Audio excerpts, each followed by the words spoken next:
my time in Vietnam, starting with my first mission with Charlie Company, the first of the 28, I was at Point. Being on the line company, we didn't walk trails. What happened was we would walk in a line from point A to point B in the jungle. I had a machete in one hand, my rifle in the other, and I chopped my way through the jungle. Lima platoon on one side, November platoon on the others. I was with Mike platoon, and we were in the middle. We would walk right down the line from point A to point B, and 80% of the time we were in the jungle walking.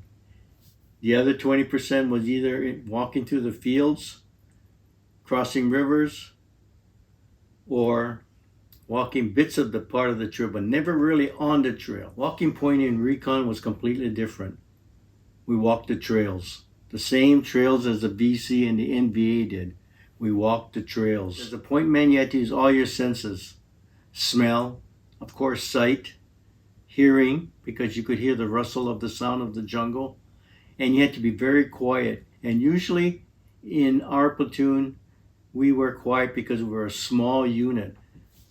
12 people, maybe 13 at the most, walking down the trails, looking at the trails, seeing if there's footprints or sandals on the trail. And one time I saw a tripwire that was going across the trail. So we stopped our platoon and we looked and we followed the tripwire, but it was loose. It was just loose. It wasn't connected to anything. But that's what a Pointman does. He looks.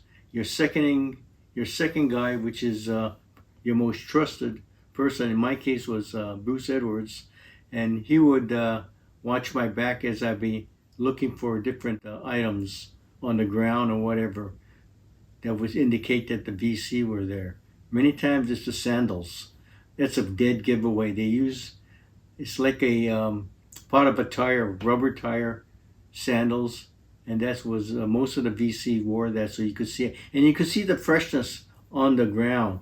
It was monsoon season, but we still could see the impression on the trails where they went, and sometimes I could smell them because remember, we're out there. They're out there forever. No bathing, no nothing. You could smell them. If they smoked cigarettes, you could smell the cigarettes. And then we would look at the trail, see where the sandals were going, the tracks were going, and we would follow them. See if we could catch them in a compromising position.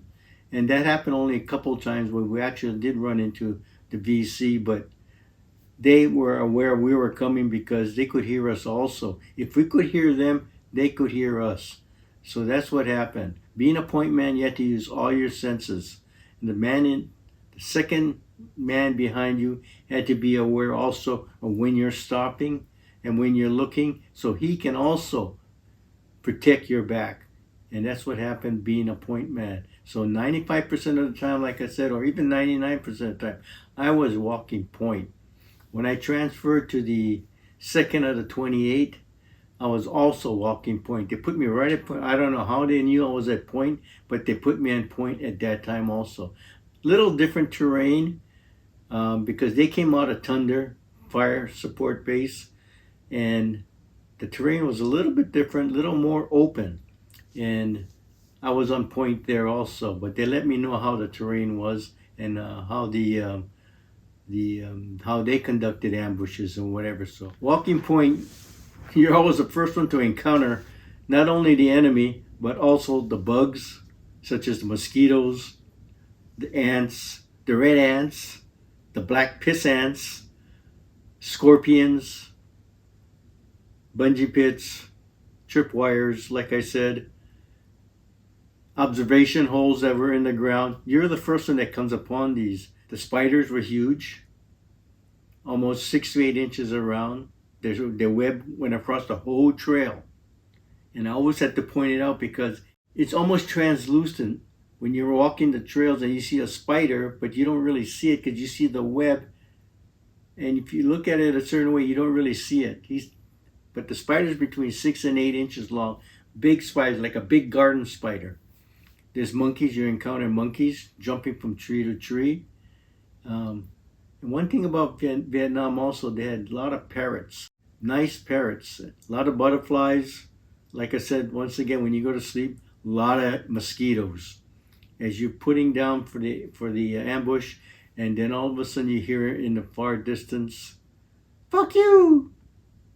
And that's the "fuck you" lizard. And then the response is usually another. We thought it was a lizard, but it was a bird. It's the re-up bird, and the re-up in a high-pitched sound. So that kind of made us laugh a little bit, but we had to control our laughter because we are in an ambush position. So that was kind of unusual, but only in the first of the 28 recon did I hear that. When I went to the second of the 28 for a little while, in the jungle there was no "fuck you" lizards and "fuck you" birds. Oh, re-up birds.